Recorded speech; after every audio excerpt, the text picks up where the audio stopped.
दंडवत हो. श्रीकृष्ण मंदिर मलकापूर अकोला या ठिकाणी संपन्न होत असलेला हा संकल्प ब्रह्मविद्या निरूपण अंतर्गत मूर्तिज्ञान या प्रकरणाचं आजचं 8वं सत्र आपण या ठिकाणी घेत आहोत. आजच्या सत्रामध्ये आपण जगन प्रदेश म्हणजे कमरेचा जो विभाग आहे त्या संदर्भातल्या लीळा कुठल्या कुठल्या आलेल्या आहेत ते बघणार आहोत. जगन प्रदेश वैसा भावीजे ध्याईजे जे क्षुद्रा नदी सेतू बांधणे. क्षुद्रा नदी म्हणजे क्षुद्र नदी आहे, लहान नदी आहे किंवा त्या नदीचं नावच क्षुद्रा नदी असं आहे. त्या ठिकाणी स्वामींनी सेतू बांधलेला आहे म्हणजे पूल बांधलेला आहे. इकडून तिकडे जाण्याची व्यवस्था स्वामींनी केलेली आहे. गंगातटी काळदास भटाचा उपहार स्वीकारू. पूर्वार्ध 514 क्रमांकाची लीळा आहे संगमेश्वराची. बाईचे नांदुरासी भिक्षेसी जाती. नांदुऱ्याला बाईसा ज्या आहेत ते भिक्षेला जायच्या आणि नदी ओलांडून पलीकडे जावं लागायचं. क्षुद्रा नदीसी चिखलू होता आणि त्या नदीला थोडा मातीचा भाग जास्त असेल म्हणून चिखल होता. म्हणजे नदीमध्ये पाणी असतं परंतु काठाला थोडं काय असतं, चिखल असतो. काही काठांना रेती असते मग त्याच्यामध्ये चिखल हा भाग कमी असेल, पण काही याच्यामध्ये माती असेल तर चिखलाचा भाग असतो. तेत बाईसे माखली म्हणजे पलीकडे जाताना नदीतनं व्यवस्थित गेल्या परंतु काठाच्या त्या चिखलामध्ये किंवा नदीमध्येच चिखल असावा. तर स्वामींनी जो काही सेतू बांधलाय तो कसा बांधला ते आपण बघूया. की बाईचे माखली म्हणजे त्या चिखलातनं जाताना काय झालेलं आहे की बाईसांचे जे कपडे असतील पाय असतील ते चिखलाने माखलेले आहेत. मग गोसाव्यांशी पूजा सुरू झाल्यानंतर गोसावी क्षुद्रा नदीसी बीजे केले. स्वामींनी ते पाहिलं आणि बाईसांनी न सांगता स्वामी पूजा अवसर संपन्न झाल्यानंतर त्या क्षुद्रा नदीकडे गेले जिथून बाईसा भिक्षेसाठी येणं जाणं करत होत्या. म्हणजे परमेश्वर भक्ताची किती काळजी घेतात. सरीचे अवधूत असती आणि सोबत अवधूत आहेत स्वामींच्या. गोसावी मेघवणीये पागेचा धाटा घेतला. मेघवणीये म्हणजे मेघवर्णाचा असा निळा किंवा जसा मेघाचा वर्ण असतो त्या रंगाचा. पागेचा धाटा घेतला म्हणजे डोक्याला बांधण्यासाठी किंवा कान वगैरे त्याच्यावर बांधता येतील असा उभ्या घडीचा स्वामींनी तो कपडा घेतलेला आहे. फुटयाची तळसुती केली. दुसरा कपडा जो आहे त्याची पण घडी करून अशी पट्टी केलेली आहे आणि ती कमरेला स्वामींनी बांधलेली आहे. गोसावी तेथ उभे राहून अवधूता करवी सांडवा बांधवीत असती. स्वामींनी जी या लीळेमध्ये जो भाग आहे की तळसुती जी आहे ती स्वामींनी कमरेला बांधलेली आहे आणि कमरेचा भाग या संदर्भातली लीळा चालू आहे. आणि स्वामी अवधूता करवी सांडवा बांधवीत असती म्हणजे स्वामी सुद्धा त्या ठिकाणी उपस्थित आहेत आणि त्यांना सांगतायत इथे दगड टाका तिथे दगड टाका. कदाचित मोठे मोठे जे दगड आहेत, पूल म्हणजे एकदमच सरळ पूल बांधलेला नसावा.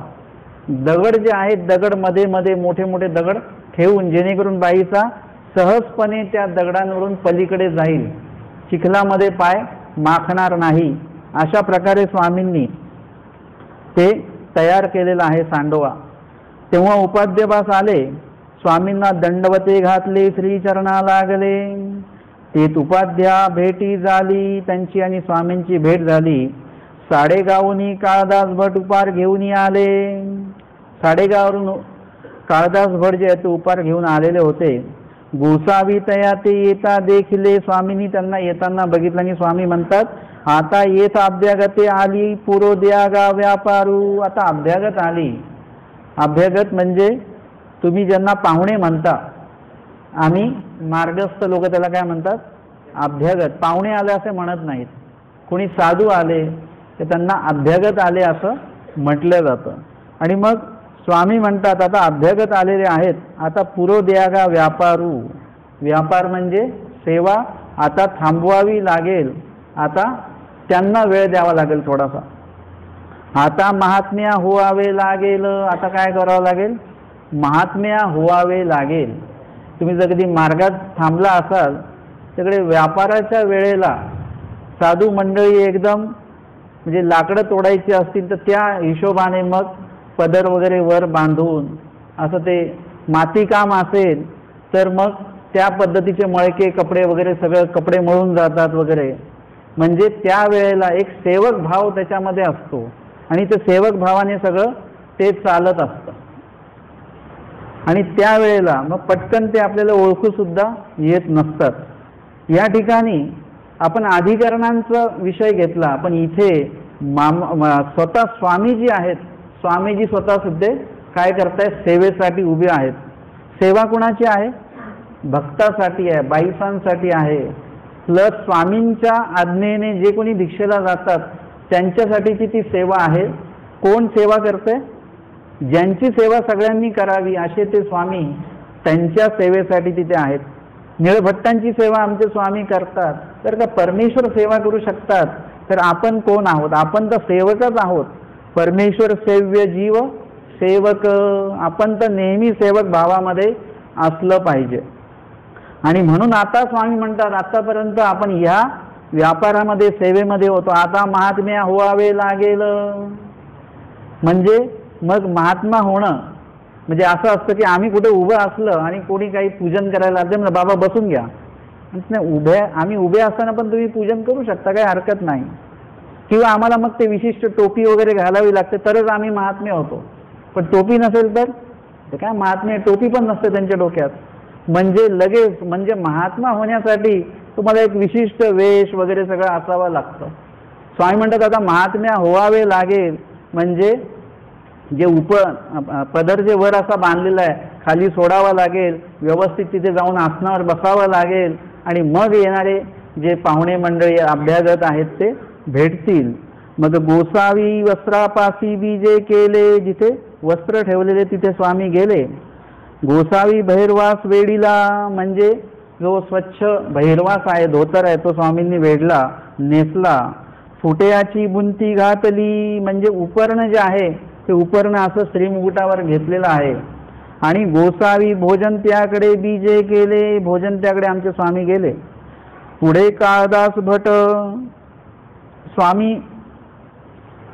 स्वामींच्या पुढे काळदास भट आहेत. मागा गौराईसाची डोई आंबीचे या वड्याचे मडके.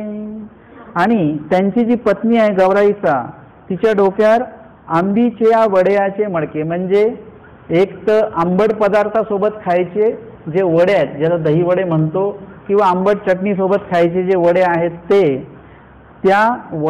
वडे त्यांनी तिकडून बनवून आणलेले आहेत, ते मडक्यामध्ये आहेत आणि ते मडकं त्यांच्या डोक्यावर आहे गौराईसांच्या.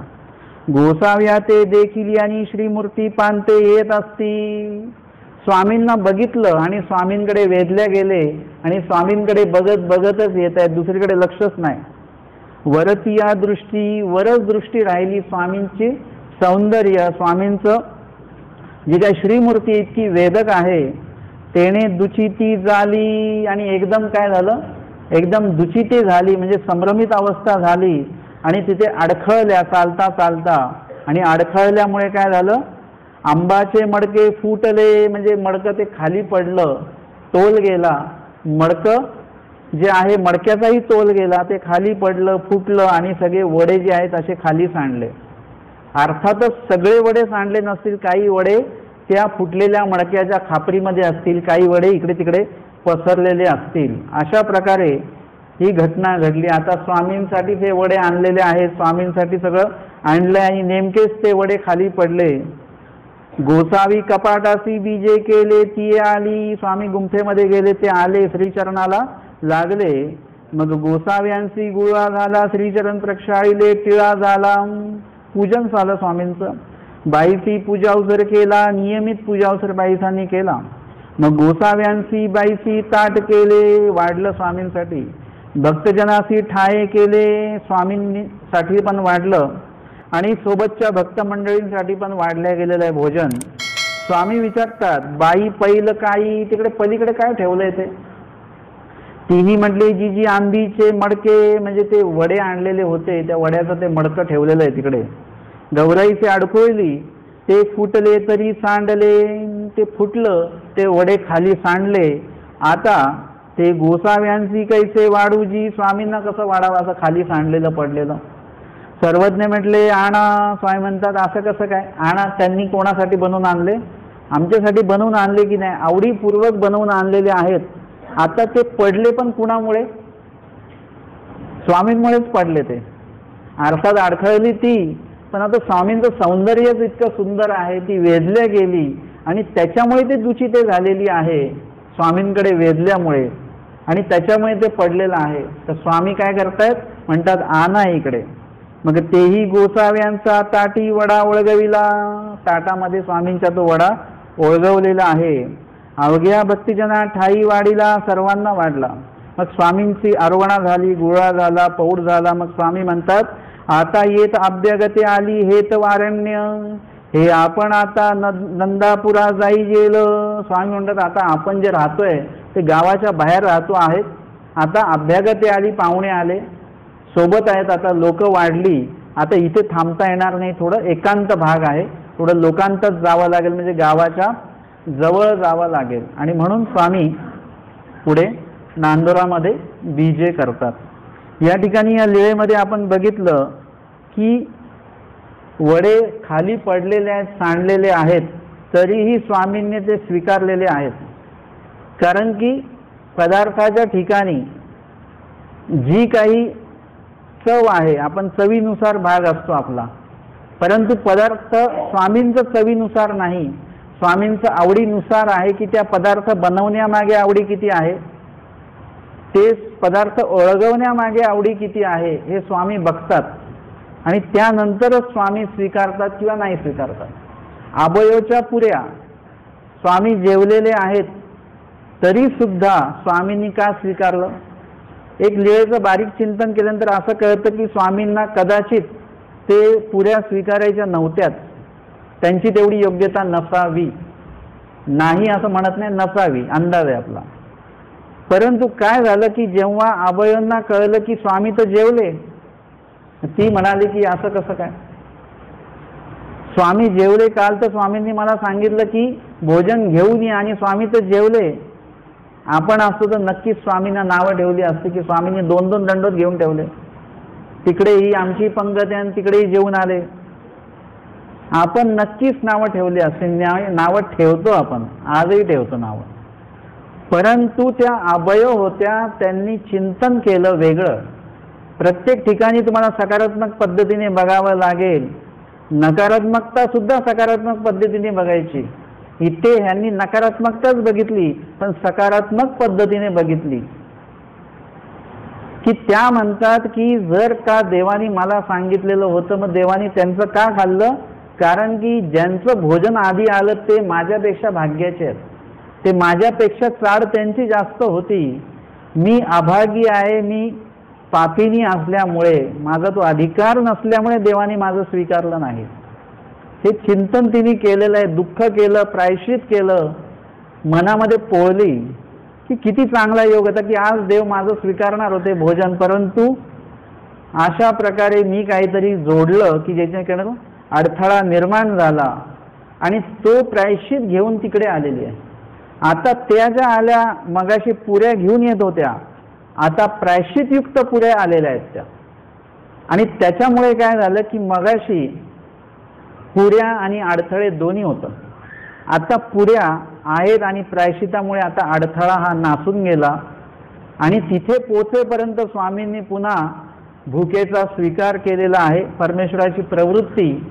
स्वामी म्हणतात की बाई आम्ही कधीपासून वाट बघतोय. ती म्हणते देवा या म्हातारी बाईला तुम्ही का फसवताय, तुमचं जेवण झालं सगळं मला माहिती आहे.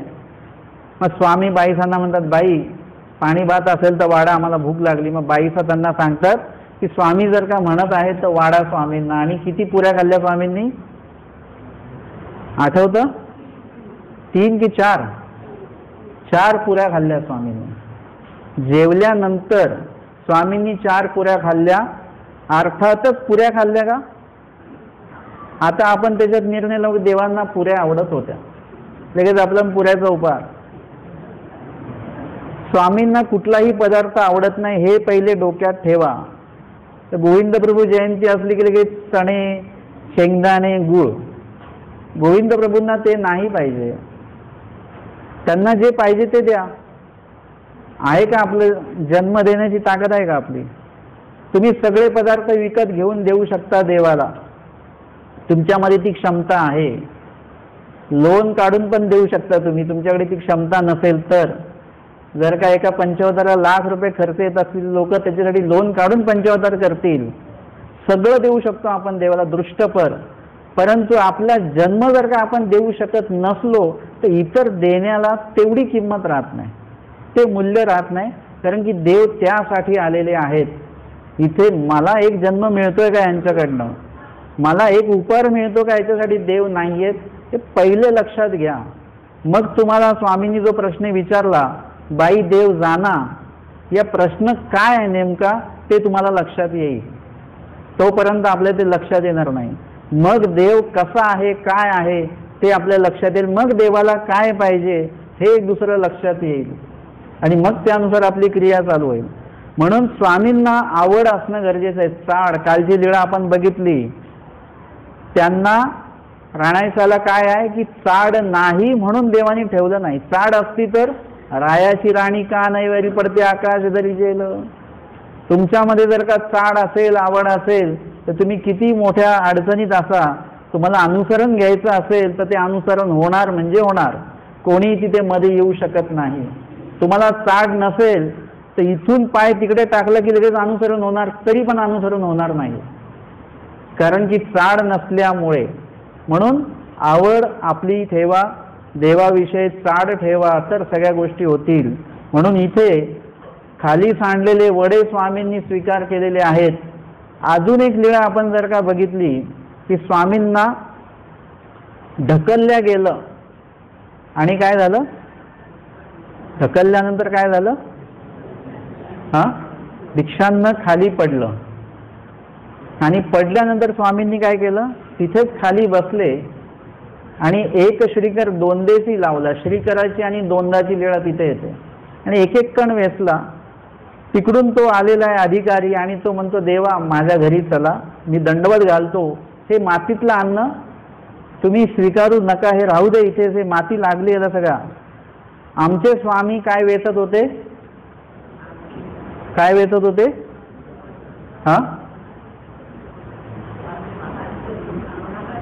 अन्नाचे कण वेचत होते नाही. आमचे स्वामी कणव वेचत होते. आम्हाला ते अन्नाचे कण दिसत आहेत पण ते प्रत्येक अन्नाच्या कणाला कणव आहे, ती एक एक कणव स्वामी वेचतायत. का बरं? ते धुळीत माखलेलं अन्न स्वामी का घेतात? कारण की त्याच्यामध्ये ती कणव आहे आणि ते स्वीकारायचं आहे. ज्यांचं ते अन्न आहे त्यांचं ते अन्न देवाला स्वीकारायचं आहे, त्यांची कणव अजून वाढवायची आहे, म्हणून ते अन्न कण स्वामी वेचतायत. दुसरी एक एकदम विरोधक लीळा आहे.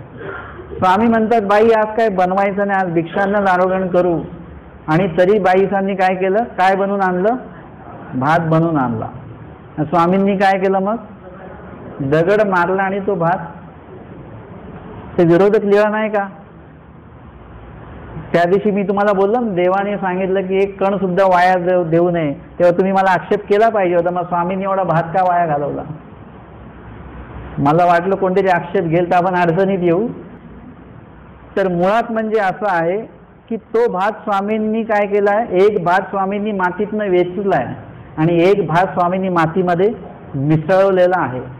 जे कणवयुक्त आहे ते स्वामींनी वेचलं, पण जे कणवयुक्त नाही, ज्याच्या देण्यामध्ये चाड नाहीये, ज्याच्या देण्यामध्ये जे तांदूळ कोणी दिले असतील त्या देण्यामध्ये कुठेतरी काहीतरी न्यूनता असल्यामुळे आमच्या स्वामींनी ते तांदूळ जे आहे ते फोडलेलं आहे, ते भांड आणि ते तांदूळ सगळा, तो भात सगळा काय झालेला आहे. स्वामींनी असंही म्हटलं असतं तरी चाललं असतं ना की आम्ही काही खाणार नाही, तुम्ही सगळ्यांनी मिळून तो भात खा, असंही म्हटले असते. पण तो देणाऱ्याचा भाव असा आहे की देवाने तर स्वीकारू नयेच, पण भक्तांनी पण स्वीकारू नये, ज्ञानियाने पण स्वीकारू नये, किंवा सन्निधानातले इतर भक्तांच्याही मुखी लागू नये. इतकं त्यांनी कोणी दिलं होतं, त्यांनी असं जोडून ठेवलेलं होतं की ते कोणाच्याही दैवपैकीच्या व्यक्तीच्या मुखी लागू नये असं जोडून ठेवलेलं होतं. म्हणून एकीकडे स्वामी वेचून काय घेतात आणि एकीकडे स्वामी काय करतात, नासून टाकतात. दोन्ही गोष्टी आहेत. आता या ठिकाणी आपण या लीळेच्या माध्यमातून स्वामींनी कमरेला कशा प्रकारे वस्त्र बांधलेलं त्या संदर्भात आपण बघितलं. पुढची लीळा आहे ते गदोनायकाची जाया वस्त्र पूजा स्वीकार, डोमेग्रामची लीळा आहे. मालघंटी अवसर. गदोनायक कटकी धरिले होते. राजदरबारामध्ये कुठल्या तरी कारणावरून त्यांच्याकडे जो काही जबाबदारी होती त्याच्यात अफरातफर केल्याच्या अंदाजावरून त्यांना अटक केली गेलेली होती. मग गावा निरोपू धाडीला, त्यांच्या गावाला काय झालं, निरोप धाडला की असं असं अटक झालेली आहे. पत्नीला त्यांनी निरोप पाठवला, तुम्ही गोसाव्यांपाशी जावे, पाटावे धारेचा ओली सावला न्यावा, स्वामींना जाऊन भेटा आणि स्वामींना रेशमी धारेचा असा एक ओली सावला तलम वस्त्र, चांगले उत्तम प्रकारचं वस्त्र स्वामींना अर्पण करा आणि स्वामींसाठी उपहार पण घेऊन जा आणि स्वामींना माझ्या सुटकेचं विनवा, मला अटक झालेली याच्यातनं मी व्यवस्थितपणे निर्दोषपणे माझी मुक्तता झाली पाहिजे असं स्वामींना विनंती करा. मग त्यांची पत्नी म्हाळाईची उपहार घेऊन त्यांनी तयार केला.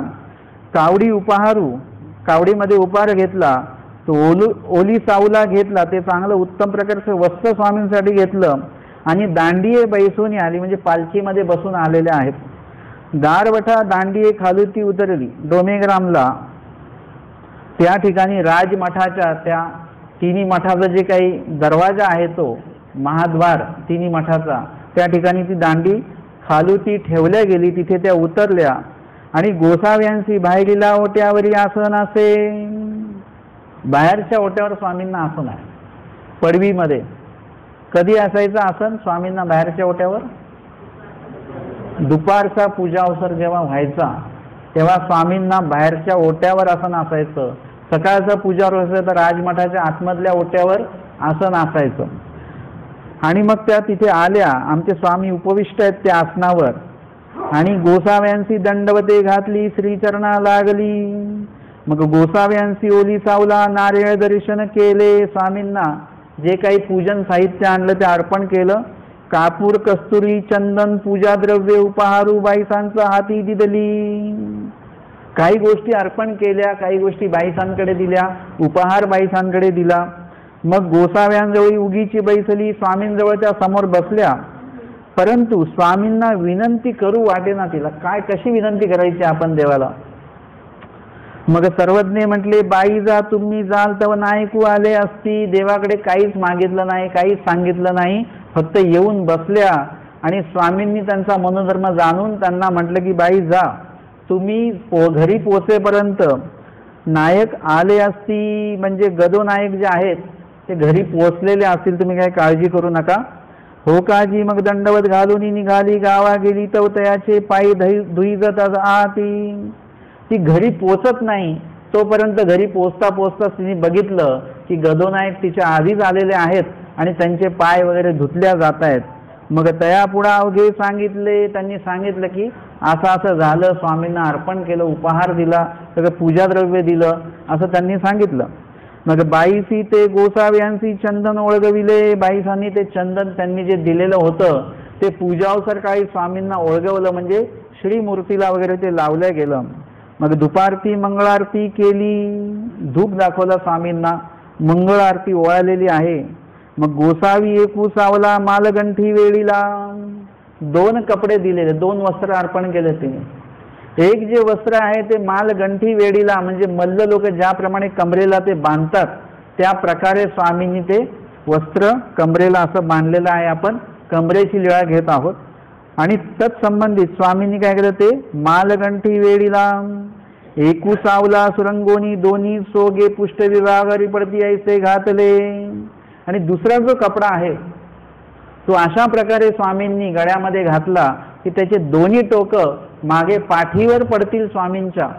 अशा प्रकारे दोन्ही टोकं त्या कपड्याची, जसं आपण ते उपरण वगैरे घेतो आणि दोन्ही टोकं त्याची मागे पाठीवर पडलेली आहेत, अशा प्रकारे स्वामी दोन्ही सोगे पुष्ट विभागावरी पडती ऐसे घातले.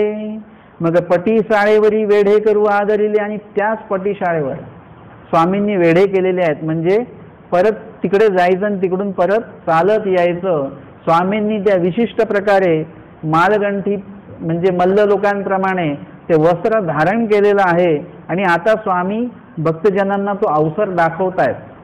आणि मग आदरिले मग भक्तजन पुढीलाकडे मागिलाकडून श्रीचरणाची ठावणी श्री मुकुटापर्यंत पाहती. आणि भक्तजन स्वामींकडे बघत राहिले. म्हणजे मल्ल लोकांनी ते वस्त्र धारण केलेलं अनेक वेळा त्यांनी बघितलं असावंही कदाचित, पण आज आमचे स्वामी त्यांनी इतक्या सुंदर प्रकारे ते वस्त्र धारण केलेलं आहे. आणि त्या वस्त्रामुळे स्वामी अजून सुंदर दिसतायत नाही, स्वामींमुळे ते वस्त्र अजून सुंदर दिसतंय. थोडं वर्णन उलट करत जा. अमक्या अमक्या गोष्टीमुळे स्वामी सुंदर दिसतात नाही, स्वामींमुळे आमकी आमची गोष्ट सुंदर दिसते आहे. जसं अलंकारांच्या बाबतीमध्ये पण धानाईसानी स्वामींचं अलंकारांनी पूजन केलं, आपण म्हणू ते अलंकारामुळे स्वामी शोभिवंत दिसतायत, चुकीचं वाक्य आहे. त्या म्हणजे स्वामींच्या श्रीमूर्तीमुळे ते अलंकारांना पहिल्यांदा योग्य जागा मिळाली, योग्य ठिकाणी ते अलंकार गेले आणि त्यामुळे काय झाले, ते अलंकार अजून चांगले दिसायला लागले. जसं हे फूल आहे, ते फूल जर का आपण ह्या रंगाचं आहे, ते जर का बरोबर त्याच्या मागचं जे बॅकग्राऊंड आहे ते जर का त्या ठिकाणी आपण ते फूल लावलं, आपण म्हणा या ठिकाणी हे फूल चांगलं, त्या ठिकाणापेक्षा या ठिकाणी चांगलं दिसतं आहे, म्हणजे ते अजून उठून दिसतंय. तसं स्वामींमुळे सगळ्या गोष्टींना शोभा आहे. आणि मग या ठिकाणी भक्तजन जे आहेत ते पुढीला पासून मागीला म्हणजे स्वामी जातात येतात तोपर्यंत भक्तजन श्री चरणापासून श्री मुकुटापर्यंत बघतच राहिले. इतकं सुंदर स्वामी त्या ठिकाणी दिसत आहेत. आणि मग गोसावी नावे कावसरू देऊनी ते माळगंटी फेडिली. स्वामींनी काही वेळ तसं वस्त्र परिधान केलेलं होतं तसा तो अवसर दिला आणि नंतर मग ते कपडे स्वामींनी काय केलेले आहेत, ते माळगंठी जे बांधलेली होती वरूनच ते स्वामींनी काढून ठेवली. तो ओली सावला जो होता उपरणं होतं ते पण स्वामींनी काढून ठेवला. आणि मग एरे वस्त्रे वेडिली, दुसरी वस्त्र स्वामींनी परिधान केली. साधावाला जो उपरणं होतं ते स्वामींनी परिधान केलेलं आहे. आसनी उपविष्ट झाले तर बाहेरलाकडून महादाईचे आली. महादाईचा काही कार्यानिमित्त बाहेर गेलेल्या होत्या, ते तेवढ्यात तिथे आल्या. स्वामी म्हणतात, आता महादाईकांना काहीच माहिती नाही इथे काय घडलंय ते. स्वामी म्हणतात, वानरेया भट्टोबासांना स्वामी म्हणतात, म्हातारी थोरा एका मंगळ काळा चुकली ना गा, या चुकल्या नाही का, असं स्वामी मुद्दामून भट्टोबासांना म्हणतात. आता महादाईसा जे आहेत ते काही आपल्यासारख्या नाही आहेत की एखादा विधी चुकला म्हणून ठीक आहे जाऊ देत आता पुढच्या वेळेस बघू, असं नाही. महादाईसा आहेत त्या. प्रत्येक प्रश्नाचं उत्तर महादाईसांना पाहिजेच आणि स्वामी सुद्धा महादाईसांना ते उत्तर देतच होते. जसं कालच्या लीळेत आपण बघितलं की महादाईसा बाहेर येऊन थांबलेले आहेत आणि स्वामी म्हणतात बोलवा त्यांना आतमध्ये. का? कारण की महादाईसांना जो प्रश्न पडलाय त्याचं उत्तर द्यावंच लागणार देवाला. कारण की महादाईसांमुळे पुढे 500 गुरुकुळांना महादाईसांचं संविधान लाभणार आहे. 500 गुरुकुळाला जे प्रश्न पडणार आहेत त्याचं उत्तर महादाईसांना द्यायचं आहे. महादाईसांना जर का चुकीचं उत्तर मिळालं तर 500 गुरुकुळ आणि आत्तापर्यंत आपल्याला चुकीचेच उत्तर मिळत राहतील. म्हणून महादाईसांच्या मनात संदेह ठेवायचा नाही, योग्य उत्तर द्यायचं आहे. म्हणून प्रत्येक वेळी स्वामी महादाईसांना बरोबर सगळ्या गोष्टींची उत्तरं देतात. एवढंच काय तर जेव्हा भट्टोबासांना विचारलं गेलं की असंनिधान स्थित पुरुषांनी कसं स्मरण करायचं, भट्टोबासांना विधी माहिती आहे पण त्याचं वचन प्रमाण माहिती नाहीये. भट्टोबास वचनाशिवाय बोलत नाहीत. एरवी तर स्वामींनी सांगितले देखिले तैसे आठवीजे आणि तशा पद्धतीने आमचे भट्टोबा स्वामींना आठवत आहेत. पण केवळ असंनिधान स्थित जीवांसाठी काय म्हणजे कसा विधी सांगितलेला आहे. तेव्हा महादाईसा तिथे आल्या आणि महादाईसांनी सांगितलं की हो स्वामींनी सांगितलंय नाम लीळा मूर्ती चेष्टा. आणि त्यावेळेला भट्टोबासांना वचनाचं भट्टोबासांना माहीत नव्हतं अशातला भाग नाही, पण वचन प्रमाण पाहिजे ते वचन प्रमाण मिळत नव्हतं. आणि महादाईसांनी सांगितलं की एकदा स्वामींनी मला हे निरूपण केलेलं होतं, तेव्हा नाम लीळा मूर्तिचेष्टा असं सांगितलेलं होतं. तो क्रम माहीत पडला तेव्हा भटोबास काय म्हणतात, स्मरणेविन मार्ग गडबडीला होता तो म्हातारी राखीला. म्हणजे वचन प्रमाण दिलं. सांगा बरं महादाईसांचं बोलणं किती उपयुक्त आहे. स्वामींसोबत जेव्हा ते बोलायचे तर किती उपयुक्त बोलणं आहे. आज 800 वर्षानंतर पण आपल्याला ते उपयोगी पडतं आहे. आपली जी बडबड आहे ते अनेकदा सांगितलं, पोथीला आल्यानंतर आधी काय करायचं, स्मरण करायचं, पण ते स्मरणातच राहत नाही. आपण बडबडतच राहतो, बोलतच राहतो. जे लोक बोलतात त्यांचं नवल वाटत नाही, पण जे लोक ऐकतात त्यांचंच नवल वाटतं की ते त्यांचं ऐकतात तर माझं ऐकत नाहीत. म्हणजे देवाचं ऐकत नाही. आपण कोणाचं ऐकत नाही. देवाने सांगितलं अन्य वार्ता नाही करायची, मी नाही सांगितलं. कमीत कमी देवाला तरी घाबरू आपण. अन्य वार्ता ही बंद झाली पाहिजे, फक्त पोथीपुरती नाही, कायमस्वरूपी तुम्ही अन्य वार्ता बंद करा. तर या ठिकाणी महादाईसांसारखं आपल्याला व्हावं लागेल की धर्मचर्चा. स्वामींना भेटल्यानंतर धर्मचर्चाच. स्वामी म्हणतात की म्हातारी एका मंगल काळाला चुकली, मंगल अवसराला चुकली, आता गेला तो अवसर यांच्या दृष्टिक्षेपात. त्यावेळा महादाईसा म्हणतात की कोणा मंगळ काळा चुकली जी, स्वामींनी दिवसलंय त्यांना महादाईसांना. आणि महादाईसा लगेच म्हणतात कुठल्या मंगळ काळाला चुकली बरं, म्हणजे काय झालं माझ्या माघारी इथे, ते सांगावे जी म्हणून दंडवते घातली. अरे रावीनी नाही विचारला. कसं विचारलंय, नम्रतापूर्वक विचारलंय. तुम्हाला जे पाहिजे आहे, देवाकडनं जे पाहिजे आहे ते मिळवण्यासाठी तुम्हाला दंडवत घालावा लागतो. तुम्हाला विनंती करावी लागते, देवाला प्रार्थना करावी लागते, तेव्हा जाऊन ते मिळतं. अरे रावीनी मिळत नाही की देवाला एखादा विडा ठेवायचा 20 रुपयाचा आणि सांगायचं की देवा ते असं होऊ दे, तसं होऊ द्या, तसं होऊ द्या, तसं होऊ द्या, सगळं काही मागून घ्यायचं. एक जण तर ते विडा ठेवताना मी बघतो, इथे नाही बरं का, तिकडे कुठेतरी, की विडा ठेवता ठेवता ते मुलीची नोकरी लागू द्या, मुलाला पण ते होऊ द्या बरोबर, आणि विडा टेकता आणि ते पण सांगा ती तब्येत चांगली राहू द्या म्हणून लगेच विडा ठेवले जातात. मी हे लक्षात ठेवतो की काही लोकांची वचनं पाठ होत नाही, पण ह्यांच्या मागण्या सगळ्या पाठ असतात. इथे आल्यानंतर बरोबर सगळं त्यांना आठवतं. ते म्हणतात आमची वचनं पाठ होत नाहीत. ज्याची गरज असते ते पाठ होतात. ज्या गोष्टींची गरज असेल त्या गोष्टी बरोबर पाठ होतात, हे लक्षात घ्या. आणि ज्या गोष्टींची गरज नाही त्याच्याकडे बरोबर पाठ फिरवल्या जाते. म्हणून वचनांची गरज निर्माण करा, नंतर आवड निर्माण करा.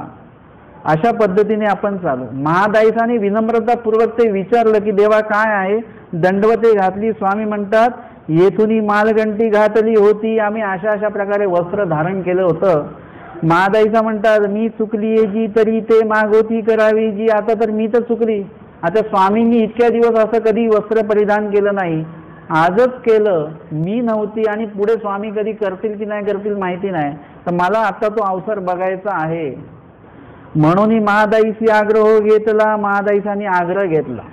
ज्ञानी असी आग्रह नाही. आग्रह जर झालं तर काय होईल, परमेश्वर काहीही करू शकतात. तुम्ही आग्रह धरा फक्त देवाकडे. मग गोसावी मागुता ओली सावला आणविला. परत मागवलं वस्त्र स्वामींनी ते महादाईसांसाठी. भटोबास म्हणतात होईल तरी काही मागिलाच्या सारखे होईल. भटोबासांनी अजून त्याच्यात तेल टाकलं की जरी स्वामी आता नेसले तर मगासारखं थोडी नेसतील, कारण मगाशी स्वामी स्वाभाविकपणे नेसले होते प्रसन्नतेने. आता तुम्ही दडपण टाकताय म्हणून स्वामी नेसणार आहेत, तर मागच्यासारखं ते नेसल्या जाणार नाही. महादाईसांना अजून दुःख झालं की एक तर पहिल्या अवसराला मी नव्हती, हे एक दुःख आहे. आता मी स्वामींना नेसायला लावते आहे म्हणजे परत देवाला मी त्रास देते, हे एक दुःख आहे. आणि पहिल्यासारखं स्वामी नेसणार नाहीत. आधीचे जीव कसे होते, भाग्यवान होते, त्यांना तो अवसर चांगला बघायला मिळाला. मला भेटला नाही. महादाईसा कुठेतरी जळाल्या अंतकरणामध्ये की याच वेळेला मला नेमकं बाहेर जायचं होतं, नेमक्याच वेळेला आपण चुकतो. महादाईसा अजून दुःखिस्त झाल्या. आणि मग तव गोसावी ते मालगंठी. त्याचा दुःखाचा उपयोग काय झाला, ती मालगंटी दुसऱ्यांदा नेसलेली जी मालगंटी आहे ती आधल्या पस्तीही बरवी घातली. आधीपेक्षा चांगली घातली. हे तुमच्या प्रार्थनेचं तुमच्या विनंतीचं, तुमच्या तळमळीचं, तुमच्या आग्रहाचं हे फलश्रुती असते की परमेश्वराला विनंती केली तर आधीपेक्षाही परमेश्वर चांगल्या प्रकारे तो योग तुम्हाला प्राप्त करून देऊ शकतात. तुम्ही जर का म्हटले की या वेळेची जी सेवा झाली ती बरोबर नाही झाली, अजूनही मला ही सेवा अजून चांगली अपेक्षित आहे देवा, म्हणून जर का प्रार्थना केली तर पुढच्या वेळेस अशीच सेवा तुम्हाला अजून चांगल्या प्रकारे परमेश्वर काय करतील, त्या सेवेचा योग घडवून देतील. आणि मग एकू सावला तो सुरंगोनी सोगे पुष्ट विभागारी पडती ऐसा घातला. आणि मग स्वामींनी मगासारखंच तो जो वस्त्र आहे एकू सावला तो सुरंगोनी मागे पुष्ट विभागावरी पडती अशा प्रकारे तो घातलेला आहे. आणि गोसावी वेढे करू लागले. मग पुढीलाकडून श्री मुकुटाची ठावणी श्री चरणावरी पाहती. परत भक्तजन स्वामींना पाहतात तर सावयाची बर्वे दिसे. स्वामी अजून सुंदर दिसतात मागासपेक्षाही. गोसावी पटेशाळीवर वेढे करू लागले. मग भक्तजन पुढीलाकडे श्री चरणाचे ठावणी श्री मुकुटावरी पाहती तव तयाहुनी बर्वे दिसे. ऐसा नावे गोसावी अवसरू दिदला. काही वेळ स्वामींनी असा अवसर भक्तजनांना दिदला. मग भटोबासी म्हटले तुम्हा झाली एक गुणी आम्हा झाली दुणी. आता भट्टोबास कोण आहेत ते महादाईसांचेच भाऊ आहेत. ते म्हणतात की महादाईचा धन्य झाल्या म्हणे, बरं झालं स्वामींनी माझ्या बोलण्यावर बघा व्यवस्थित परत तो अवसर दाखवला. आणि भट्टोबास म्हणतात तुम्ही फक्त एकदाच पाहिलं, आम्ही दोनदा बघितलं. आता परत जर का स्वामींनी घातलं असतं तर ते म्हटले असते आम्ही तीनदा बघितलं, तुम्ही दोनदाच बघितलं. म्हणजे हे राहिलंच असतं. अर्थातच असं सुद्धा आमच्या स्वामींच्या सन्निधानामध्ये असताना सगळ्या प्रकारचं वातावरण असायचं. आमचे स्वामी पण हास्य विनोद करायचे, कधी गंभीरही व्हायचे, कधी शिक्षा पण असायचं, कधी सेवा असायचं, कधी निरोपण असायचं, कधी स्वामी त्यांच्याबद्दल विचारपूस करायची. असं सगळ्या प्रकारचं वातावरण आमच्या स्वामींच्या सन्निधानी होतं. मग मालघंटी फेडिली गोसावी आणि के वस्त्रे वेडिली. मग स्वामी आमचे आसनी उपविष्ट झालेले आहेत. पुढची लीळा आहे ते खडकुलिये सिमुगा उभे धाटिया मेघवर्णी पाक वेडिली असे. म्हणजे खडकुलीला स्वामी असताना त्या ठिकाणी स्वामींनी जे होळीचा खेळ म्हणजे आदल्या दिवशी होळी पेटवल्या जाते आणि दुसऱ्या दिवशी ती राख आहे ती उडवल्या जाते, त्याला धुलीवंदन असं बोलतात. आणि सुक्या राखेनेच सगळं ते धुलीवंदन खेळलं जातं. त्या ठिकाणी उदयाची सारंग पंडित पूजावसराची आयतीसी आले. पूजावसराच्या तयारीने आलेले आहेत त्या दिवशी ते. सरियाचे चंदन उगाडिले. सरियाचे म्हणजे ज्या चंदनाच्या त्या लाकडामध्ये सोन्याच्या तारा काय केलेल्या फसवलेल्या आहेत आणि ते चंदन जेव्हा उगाळलं जाईल तेव्हा ते सोन्याच्या ज्या तारा आहेत त्या सुद्धा उगाळल्या जातील आणि चंदनासोबत त्या सोनाच्या जो थोडं जे काही अंश आहे तो सुद्धा त्याच्यामध्ये येईल आणि ते स्वामींना जेव्हा लावल्या जाईल तेव्हा ते चमकणार असं. अशा प्रकारे आपण सोन्याचं फक्त अलंकार बनवतो, अशाही प्रकारे सोनं वापरता येतं बरं का, पण आपल्याला वापरायचं नाही तसं. या ठिकाणी का नाही वापरायचं, कारण ते स्वामींना शोभून दिसायचं, ते आपल्याला नाही जमणार ते. आता या ठिकाणी त्या प्रकारे ते चंदन उगाळलं गेलं आणि मग स्वामींच्या सर्वांगी ते ओळगवलं. स्वामींचा पूजावसर झाला. भक्तजनांना सुद्धा चंदनाचे टिळे लावले, तांबोळे दिली. मग गोसावी मेघवणे पागेचा धाटा घेतला. फुट्याचे दोन्ही पालव श्री मुकुटावरी घातले. स्वामींनी परत मेघवणे पागेचा जो धाटा जो आहे तो घेतलेला आहे, तो बांधलेला आहे स्वामींनी. फुट्याचे दोन्ही पालव श्री मुकुटावरी घातले आणि उपरण्याचे दोन्ही टोकं जे आहेत ते श्री मुकुटावर, म्हणजे ऊन लागू नये, उन्हात जायचं बाहेर जायचं म्हणून. मग गोसावी यांची सेंदूर ओळगविले. टिळा स्वामींना टिळा लावला सेंदुराचा. कापूर कस्तुरी पाने पोफळे. कापूर कस्तुरी पाने पोफळे फुले. मग गोसावी होळी पासी बीजे केले. होळीजवळ गेले. गोसावी श्रीचरणाचेनी अंगुठेनी, म्हणजे ज्या ठिकाणी होळी पेटवलेली होती आदल्या दिवशी तिकडे स्वामी गेले. श्रीचरणाचेनी अंगुठेनी, इथे अंगुठ्याची पण लीळा येते. होजे रे म्हणून राख उधळली. होऊ द्या, आता खेळ सुरू होऊ द्या म्हणून स्वामीने राख उधळली. सिंपने प्रवर्तले. सारंग पंडित अंग्या लेऊनी आले होते. सारंग पंडित चांगले कपडे वगैरे घालून आलेले होते. आणि स्वामी म्हणतात भटोबासांना, वानरिया पांडा नको गा. म्हणजे याला म्हणतात सांगायचं एक आणि त्याच्यातनं निष्पन्न होतं एक वेगळा अर्थ, बोलायचं एक आणि त्याच्यातनं निष्पन्न होतं एक वेगळाच अर्थ.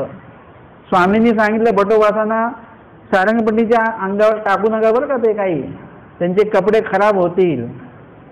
आता सगळ्यांनी हे लक्ष ऐकलंय, पण भटोबासांना म्हटल्यानंतर भटोबासांच्या लक्षात आलं की स्वामींना नेमकं काय म्हणायचं आहे. आमचे आचार्य जे होते, स्वामींचा प्रत्येक हावभाव जो आहे, डोळ्यांचा असेल, हातांचा असेल, शब्दांच्या जो बोलण्यातला जो काही स्वामींचा जो टोन आहे त्याचा सुद्धा असेल, ते भट्टोबासांना कळायचं. बाहुल्य भट्टोबास प्रवृत्ती जाणती. बाहुल्य म्हणजे 99%, 0.99 पण लावा. खूपच कमी वेळा असं व्हायचं की भट्टोबास जाणत नव्हते, पण भट्टोबास जाणायचेच की स्वामींना काय म्हणायचं आहे, काय दाखवायचं आहे, काय सांगायचं आहे, स्वामी बोलतात काय, बघतात कुठे, सगळं कळायचं. म्हणून पांड्या नको का असं म्हटलं स्वामींनी आणि भट्टोबासांना कळालं की यांना पण घ्यायचं आहे या खेळामध्ये.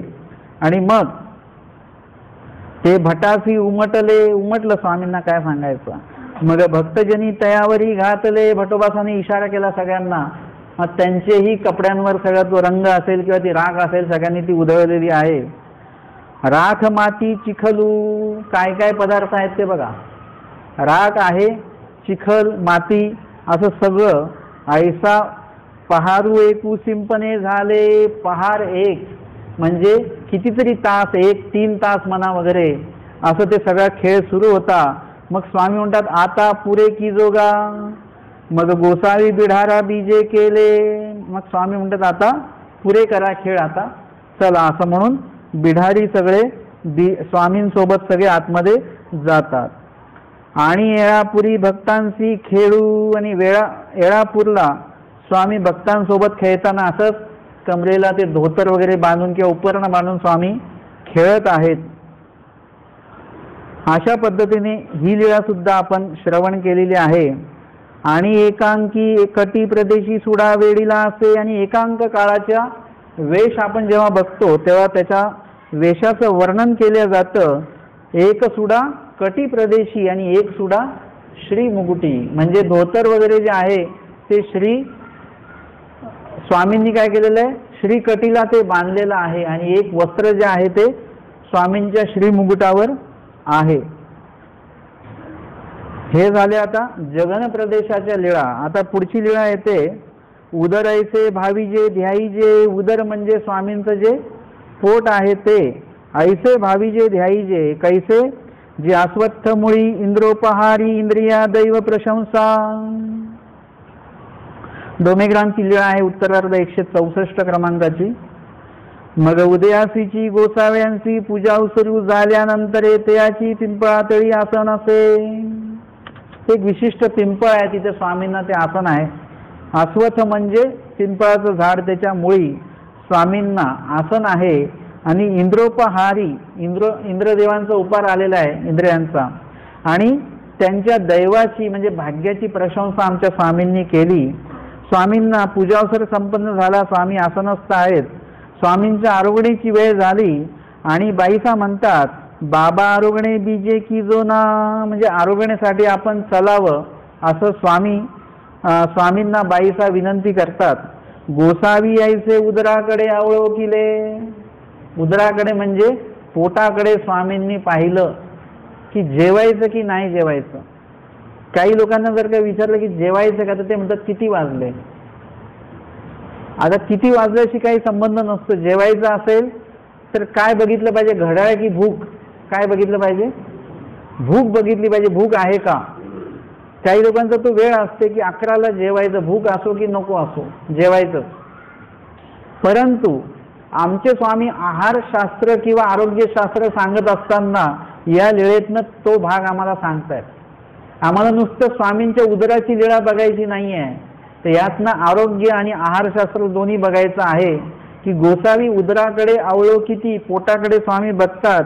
आणि मग बाईसांना म्हणतात की बाई आजही हे मागेना, अजून सुद्धा पोट मात्र अन्न मागत नाहीये. म्हणजे काय झालेलं नाहीये? भूक लागलेली नाहीये.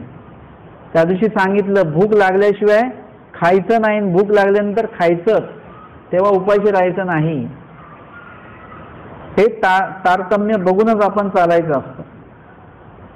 या ठिकाणी सांगतात की उदर अजूनही मागत नाही, मागुते बाईसे विनविले, नावेक झाले. म्हणजे काही वेळानंतर बाईसांनी स्वामींना परत विनंती केली, बाबा आरोग्य उशीर झाला, भोजनासाठी उशीर झालेला आहे, तरी आता तरी चला. मागुते गोसावी दोन दागडे अवळकिले. स्वामींनी परत पोटाकडे बघितलं आणि स्वामी म्हणतात बाई अजून सुद्धा भूक लागलेली नाही. स्वामी म्हणतात मार्कंडा, आता अर्थातच परमेश्वर आहेत ते, त्यांना भूक लागणे न लागणे हे सर्वस्वी परमेश्वराच्या प्रवृत्तीवर अवलंबून आहे. देवाला काय असं 12 वाजले म्हणजे भूक लागते अशातला भाग नाही. ते खूप गंमत वाटते की बाबा आम्ही इकडे 12 वाजता आलो ना तर आमचे देव तिकडे उपाशीच राहतात ना, आणि उपार होत नाही ना 12ला, असं होतं. मग त्यांना विचारत तुमचे देव कोणी वेगळे आहेत का? कारण की इथे तुम्ही तुमच्या देवालाच उपार दाखवताय ना, आणि घरी जे देव आहेत तेच हे देव आहेत की नाही, का वेगळे आहेत तुमचे देव कोणी? तुमचे देव कोण आहेत? कोण आहेत? आमचे पण तेच आहेत. तुम्ही कुठेही उपार दाखवला तरी तो देवापर्यंत पोहोचणार आहे. देवाला तुम्ही कधीही असं उपाराच्या माध्यमातून, पदार्थांच्या माध्यमातून देवाचं पोट भरू शकत नाही. देव आपल्याकडून सतत उपाशीच आहेत देव. कारण की आपण देवाचं जे काही मनोधर्म आहे तो मनोधर्म आपण कधी भरून काढू शकत नाही. देवाला जे पाहिजे ते जेव्हा द्याल तेव्हा देवाचा उपास, आपल्या संबंधित जो उपास आहे तो सुटेल. भटोबासांच्या संबंधित जो उपास होता तो सुटला स्वामींचा, संपला तो. आणि भटोबासांनी स्वामींच्या मनासारखं केलं. येथूनही म्हटले ते कोणाशी घडले? म्हातारी येसी शांताबाईसांनी सुद्धा त्यांचं कर्तव्य केलं. म्हणजे त्यांच्या संबंधित जे स्वामी तो उपवास होता तो पूर्ण झाला. स्वामींना जे पाहिजे ते मिळालं, समर्पण मिळालं. आमच्या बाबतीमध्ये आम्ही किती उपार दाखवले तरी स्वामी तृप्त होणार नाही. कारण की जो उपार स्वामींना तुमच्या जीव स्वरूपाच्या माध्यमातून पाहिजे तो जोपर्यंत देत नाही तोपर्यंत किती मोठे उपार करा, देव तृप्त होणार नाहीत. हे लक्षात ठेवा. ही खंत आपल्याला नेहमी असली पाहिजे. तुम्हाला काय वाटलं महादाईचा शांत झाल्या? नाही, महादाईसांमध्ये ते दुःख नेहमीच आहे की एक अवसर जरी मी मालकंठीचा बघितला पण पहिला अवसर मला बघायला मिळाला नाही. याची अप्राप्ती महादाईसांमध्ये शेवटपर्यंत असणार आहे, होती. म्हणजे आपल्याला दुःख असलं पाहिजे. या ठिकाणी स्वामी कशासाठी थांबलेले आहेत? पोटाला भूक लागत नाही म्हणून थांबलेले नाही. स्वामींचा थांबण्याचं उद्दिष्ट वेगळं आहे. स्वामी मार्तंडांना म्हणतात की सिंहनारायणाची पवळीवरी उभे ठाका. सिंहनारायणाचं जे मठ आहे त्याच्या त्या कुंपणाच्या भिंतीवर तुम्ही काय करा, उभे राहा.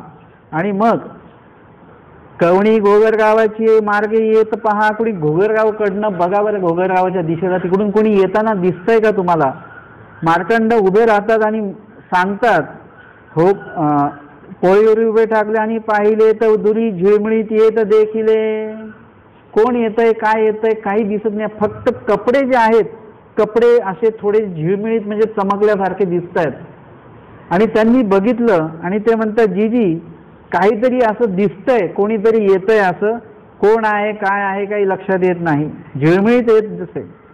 स्वामी म्हणतात धावत जा आणि न बोलता त्यांच्याशी काय करा, त्याची डोईची ओझे घ्या. त्यांच्या डोक्यावर जे ओझं आहे ते तुम्ही तुमच्याकडे घ्या. आणि होका जिथे मार्कंड धावत गेले तर जवळ जाऊन बघितलं ते कोण होते? इंद्रभट होते. ओझेनी दाटले येत होते, ओझे त्यांच्या डोक्यावर होतं. तयाची डोईचे ओझे घेतले. मग इंद्रभटा सरीचे एक तुपाचे कोंडले घेऊन येत होता. आणि एक मोलकरी म्हणजे मोल देऊन काम करणारा जो होता त्याच्या हातामध्ये तुपाचे कोंडले होते आणि इंद्रभटांच्या डोक्यावर काय होतं? ओझं होतं.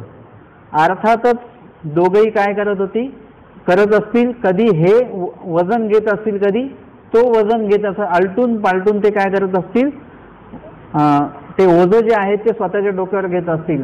आता आतापर्यंत त्यांनी मोलकरीने घेतलेलं होतं, आता इंद्रभटांनी ते ओझं घेतले आणि ते ओझेनी दाटले येत होते. स्वामी काय सांगतात, व्यवहाराची भाषा बघा. स्वामी म्हणतात की न बोलता त्यांच्या डोक्यावरचं ओझं घ्या, पहिले आधी ओझं घेतलं पाहिजे, नंतर बोला तुम्ही.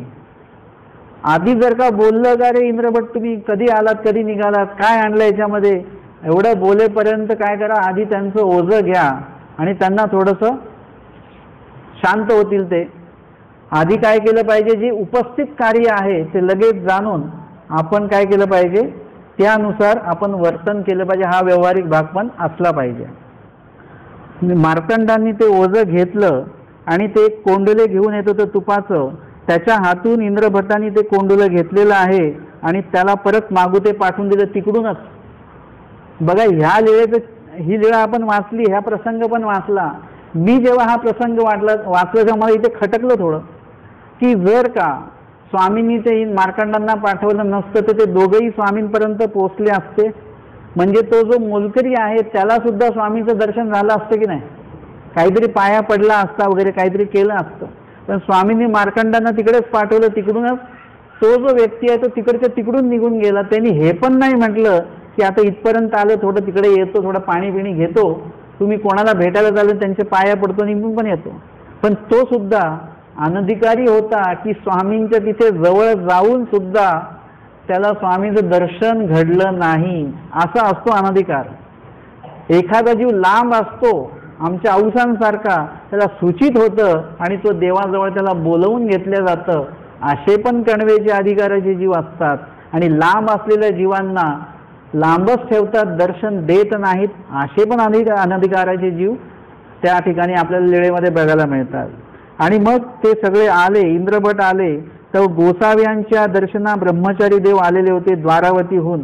मग गोसाव्यांशी त्या पिंपळाच्या ठिकाणी आसनन झालेलं आहे आणि स्वामींचं पूजन झालं. इंद्रोबांना श्राद्ध होतं, त्यांच्याकडे श्राद्ध वगैरे क्रिया होती. स्वामी म्हणतात, काही काही इंद्रिया काही तैसेनी तैसे वर्तेल, आमच्या ठिकाणी पण श्राद्धाची क्रिया करणार आहात की काय तुम्ही?